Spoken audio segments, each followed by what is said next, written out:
ये जो आज का क्वेश्चन है ये 12th बोर्ड का क्वेश्चन है, CBSE 2006 का क्वेश्चन है। Now will read the question. The question is the given graph in figure shows the variation of charge Q versus potential difference V for two capacitors C1 and C2। ये जो यहाँ पर graph दिया गया है ये Q versus V का है और यहाँ पर दो कैपेसिटर C1 और C2 के लिए यहाँ पर पोटेंशियल डिफरेंस वर्सेस चार्ज का वेरिएशन बताया है। ठीक है।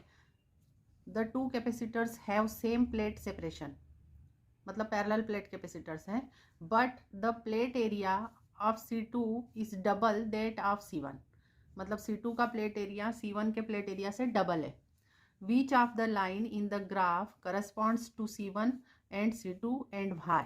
मतलब इनमें से बताना है कि A और B में से A C1 के लिए है या C2 के लिए है, और B के बारे में भी बताना है कि ये C1 के लिए है या C2 के लिए है। तो अब हम इसको समझ लेते हैं। आपको ये क्लियर है कि यहाँ पर पैरेलल प्लेट कैपेसिटर है, तो capacity of a parallel plate capacitor का फार्मूला क्या होता है? Epsilon not A/D।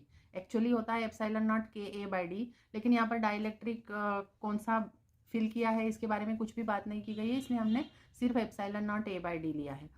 तो यहाँ पर आपको D होता है तो पैरेलल प्लेट्स के बीच का सेपरेशन, जो कि दोनों ही केस में सेम है C1 और C2 के लिए। तो हम C1 और C2 लिखेंगे तो दोनों में सेपरेशन की वैल्यू D ही ले लेंगे क्योंकि वो सेम है। और क्वेश्चन में आपको दिया है कि C2 का एरिया C1 से डबल है।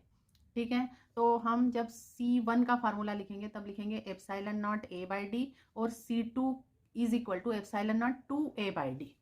तो ये 2A/D हो जाएगा। तो इन दोनों को आप कंपेयर करेंगे तो आपका फार्मूला, आपकी वैल्यू आएगी C2 is equal to 2C1। मतलब C2 आपका C1 से 2 टाइम्स है, मतलब C2 बड़ा है C1 से।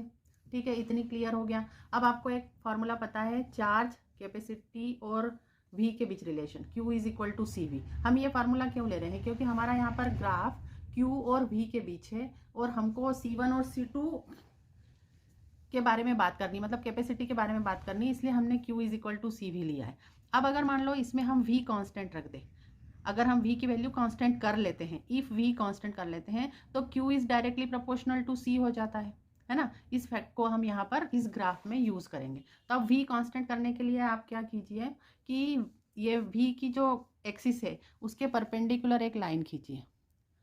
मतलब इस पॉइंट के लिए V की वैल्यू यही हो गई है और B ग्राफ पर इस पॉइंट के लिए भी V की वैल्यू सेम हो गई है। मतलब इन दोनों पॉइंट के लिए V की वैल्यू सेम है और इनके करस्पॉन्डिंग Q की वैल्यू डिफरेंट है। तो जिसके लिए Q की वैल्यू ज़्यादा होगी, देखिए यहाँ पर Q की वैल्यू ज़्यादा है और यहाँ पर Q की वैल्यू कम है, तो Q की value directly proportional to C है। तो हमको अभी पता है कि जहाँ Q की वैल्यू ज़्यादा है वो वाला जो ग्राफ होगा वो C2 के लिए होगा। क्यों होगा C2 के लिए? क्योंकि C2 की वैल्यू C1 से ज़्यादा है, इसलिए B वाला ग्राफ किसके लिए होगा? C1 के लिए, है ना। तो आपका आंसर क्या आया? Answer line A corresponds to C2 and line B corresponds to C1।